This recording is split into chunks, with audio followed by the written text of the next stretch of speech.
Your like makes the gnomes shine brighter in their underground world. Leave a thumbs up and subscribe to discover more secrets of the Storm Valley. Gnomes of the Storm Valley. The road wound through green hills and fragrant forests. A car full of laughter rolled calmly ahead. In the back seat, Amelia pressed her nose to the window, admiring the flashing trees. Next to her, Michael bounced with joy at every turn.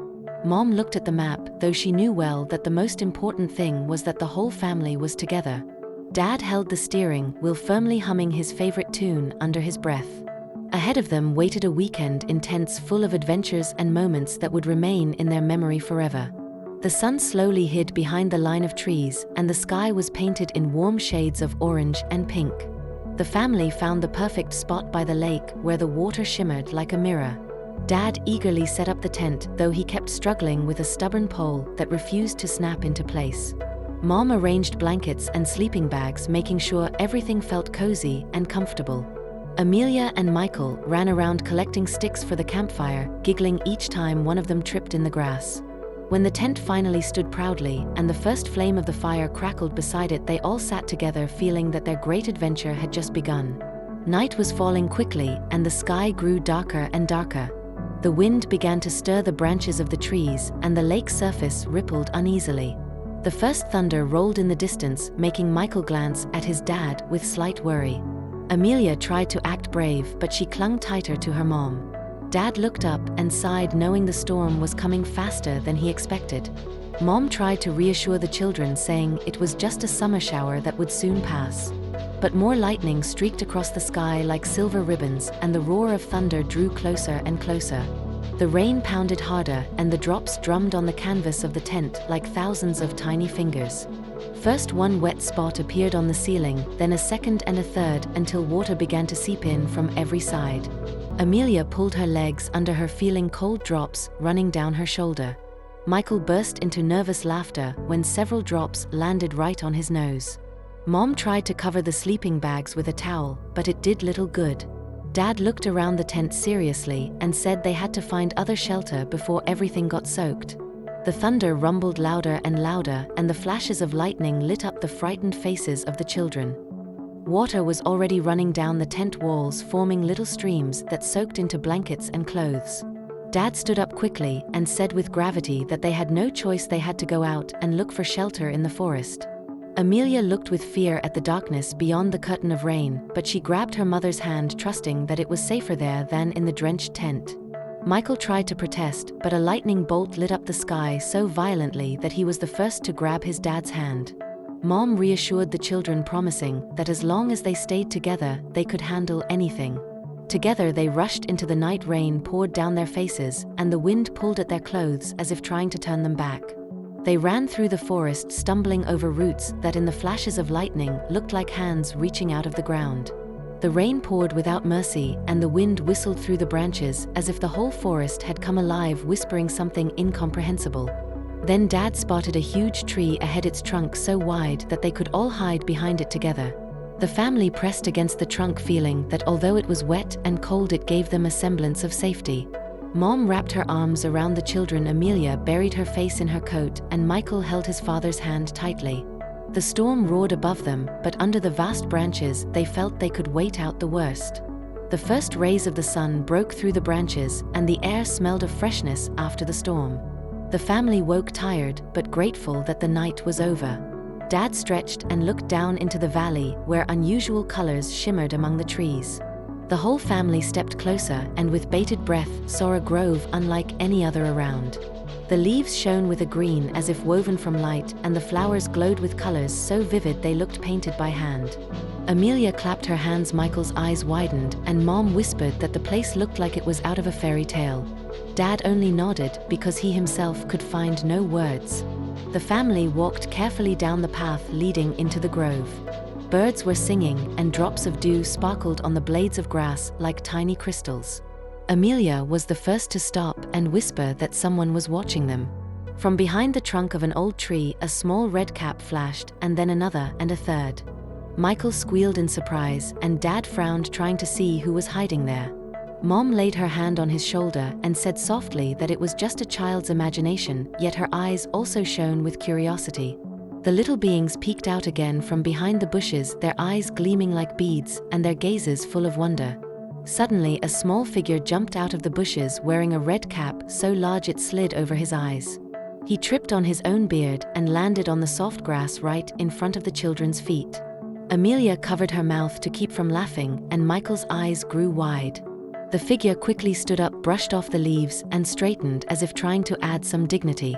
His voice sounded loud, though he was barely taller than a mushroom basket. "So you have found us. Humans rarely manage to come this far. I am Bimble, guardian of the paths and keeper of lost socks," he said proudly, bowing so low that his cap slid down over his nose again. The family froze in astonishment, and then Dad asked quietly if this was really a dream. Bimble looked around carefully and then motioned the family to come closer to the huge oak. In its trunk, just above the ground, there was a small door so perfectly hidden that no one would ever guess it was there.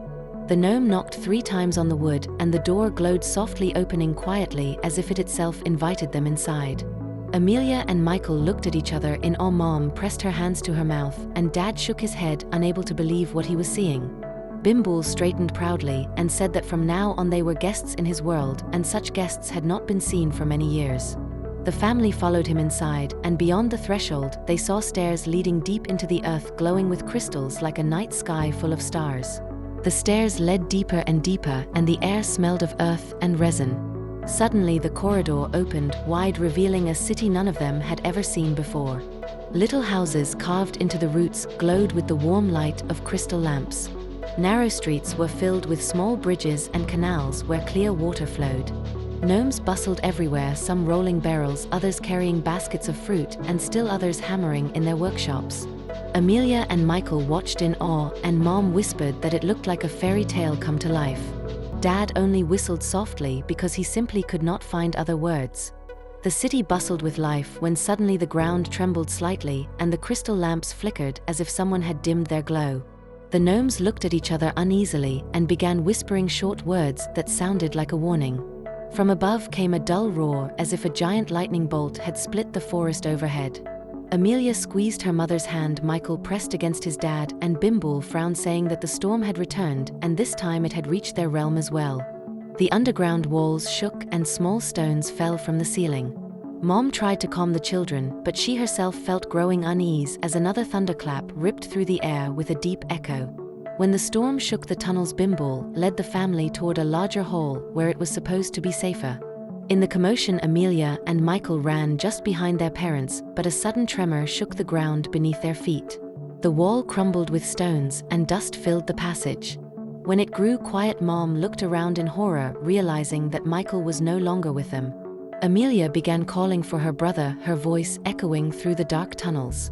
Dad tried to move the stones, but the passage was blocked.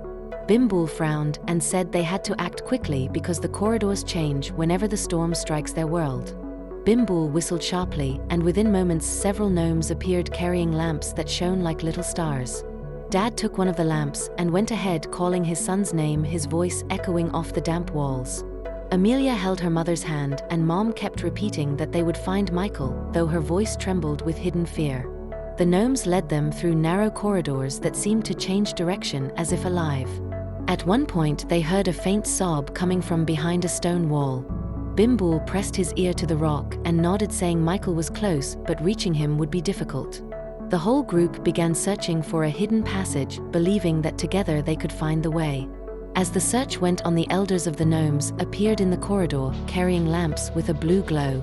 The oldest of them, gray and bent, leaned on his staff and said that the family must know the truth to understand what was happening. He explained that the gnomes had protected for centuries a phenomenon called the storm light, an energy that gives strength to forests, rivers, and all of nature. When a storm is too violent, the light hides deep in the earth, and then the gnomes must find it and bring it back to the surface. But now something new had happened. The storm light had begun to fade, and without it both the world of humans and of gnomes would lose balance. Mom listened with wide eyes. Dad gripped the lamp tightly, and Amelia whispered that perhaps this was why Michael had been drawn into the labyrinth of tunnels. The elders looked at the family with serious eyes and said that the fate of the storm light could not rest only on the shoulders of the gnomes. Human courage was needed, and hearts that could believe even in what the eyes could not see. Dad clenched his hands and said he would do anything to get his son back and help their world. Mom nodded, adding that the family always stood together and that gave them their greatest strength. Amelia lifted a gnome lamp which glowed brighter when her small hand touched it, as if the magic itself recognized her heart. Bimbool straightened proudly and declared that from now on this family was part of their mission, and together they would try to restore the light before the storm consumed it completely. When the storm faded and the storm light returned to the surface, the corridors filled with a golden glow that showed the way back. The family found Michael sitting safely by a crystal wall, his eyes lit up when he saw his parents and sister. Amelia threw herself into her brother's arms, and Mom hugged them both with a strength that even storms could not break. Dad placed his hand on Bimbool's shoulder and said they would never forget what they had lived here. The gnomes smiled broadly and led them to the door in the trunk of the old oak. When they stepped out into the open, the sun was rising over the forest and the air smelled of a new beginning. The whole family looked once more toward the tree, knowing that in its heart lay a secret they would share only with each other.